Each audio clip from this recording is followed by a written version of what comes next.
The pre-built ML user interface can be configured in multiple different ways depending on what monitor space and sizes that you have available or the workflow that you like to work with. And there's different tools available to make the user interface more customized to your needs. So for example, let's start with the splitters.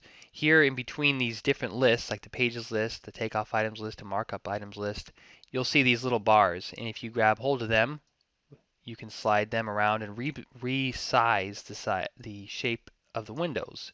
Those are true for both the horizontal and the vertical splitters that are in the windows.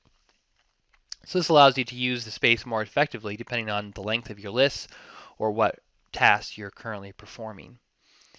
But going much deeper than that, let's look a little bit at these bars across the top of these different lists.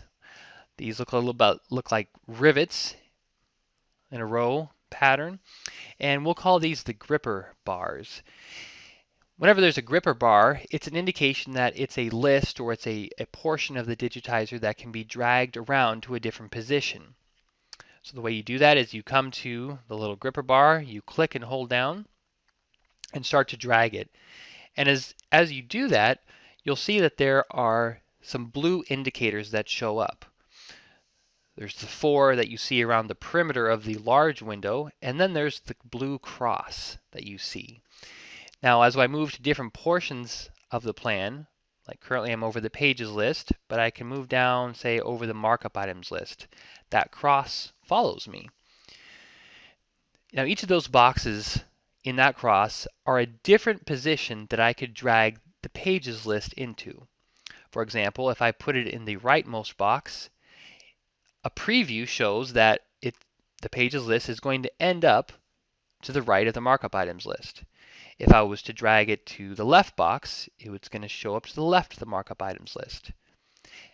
And as you'd expect, if I go to the top box, it's going to be above the markup items list, or below it, we'll put it below the markups items list. So let's try that. We'll put it inside of the rightmost box, we'll drag it and we'll drop it, and you can see the desired effect has happened. And I can put that back to where it was again by clicking on the gripper bar, holding it down, dragging up to the takeoff items list, and putting it on top of the takeoff items list, and it gets placed there. Now there's one more position we didn't talk about, and that is the center of the cross. Let's say, for example, that we wanted the takeoff items list and the markup items list to share the same space.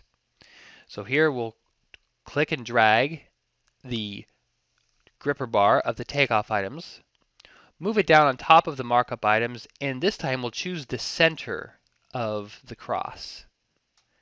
And as we do, look and notice that there are 2 tabs that have been created inside of this field. One for the markup items, we can click on it and the markup items list shows, or there's the takeoff items list. We can click on it and it shows.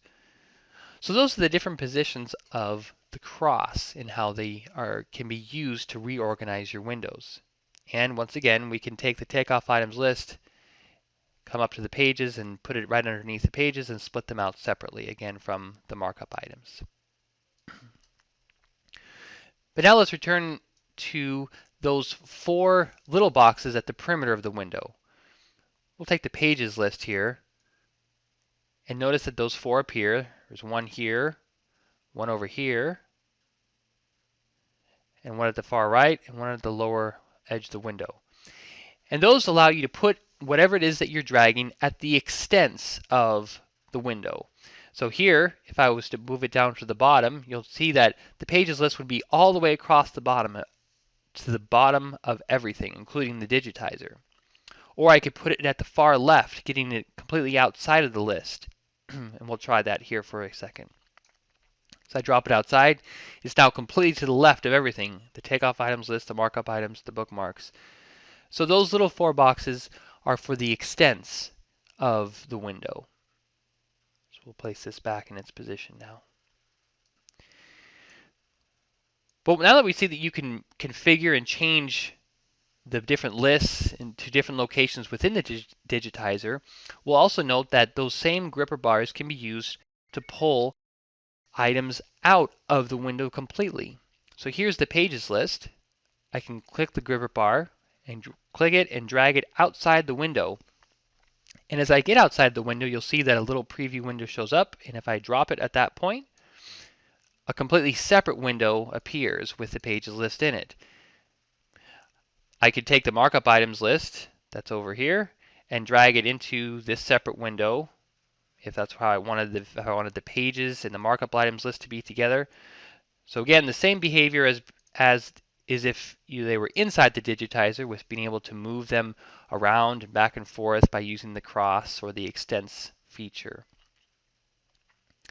So we'll go ahead and one more time and we'll place these inside the window for one final look at a way to manage your items. Over here at the far side, you'll see there's the Plan tab.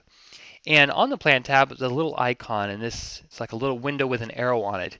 Any place where you see a tab in the PrebuiltML software that has that icon on it, it means that that tab can be dragged out in its entirety to a separate window.